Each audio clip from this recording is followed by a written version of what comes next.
আজকের রেসিপি বাঁধাকপির মুচমুচে পাকোড়া। এই সিজনে প্রচুর বাঁধাকপি পাওয়া যায়। আপনিও চাইলে অনেক সহজে বানিয়ে নিতে পারেন। এরকম একটা পাকোড়া চায়ের আড্ডার সাথে খেতে দারুণ লাগে। তো বাঁধাকপিটাকে কুচিয়ে সামান্য কিছু লবণ দিয়ে ভালো করে কষলে নিলাম।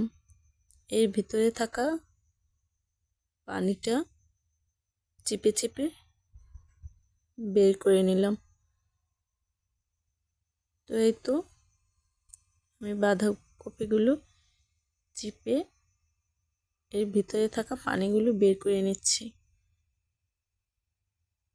এরপর এর ভিতরে পেঁয়াজ কুচি, কাঁচামরিচ কুচি, হলুদ গুঁড়ো,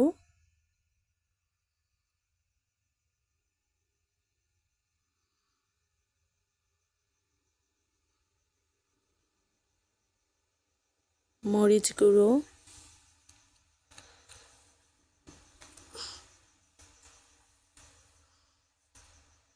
ধনিয়া ও জিরে গুঁড়ো,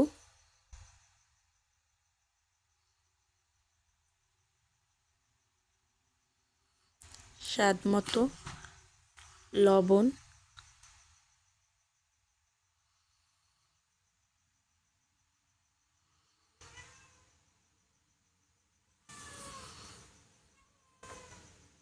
তারপর ঘরে থাকা ময়দা দিয়ে এটাকে আমি তৈরি করব। আপনারা চাইলে বেসন, চালের গুঁড়োও ব্যবহার করতে পারেন, এতে করে খুব ক্রিস্পি হবে।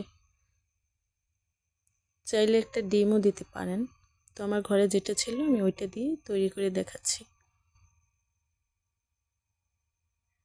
তো ভালো করে তারপরে মাখিয়ে নেব।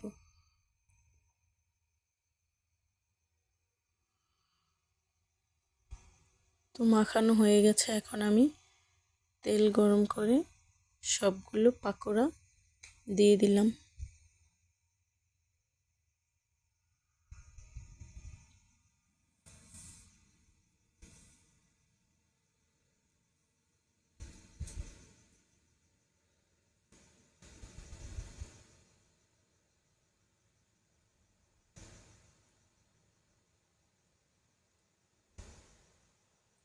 এরপর এক এক করে উল্টে নেব।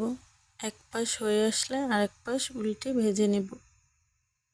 অল্প আঁচে মুচমুচে করে ভেজে নেব।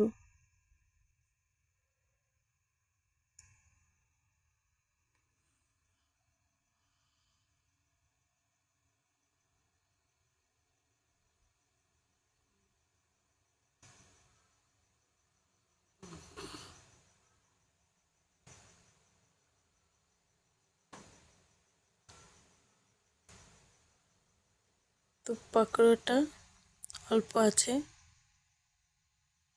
ভেজে নিলাম।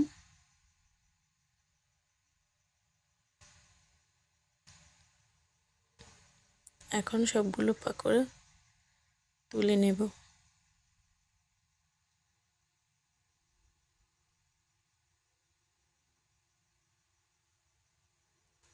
এরকম একটা মুচমুচে পাকোড়া আপনি চাইলে সন্ধ্যার আড্ডার সাথেও রাখতে পারেন, কিংবা সসের সাথেও পরিবেশন করতে পারেন।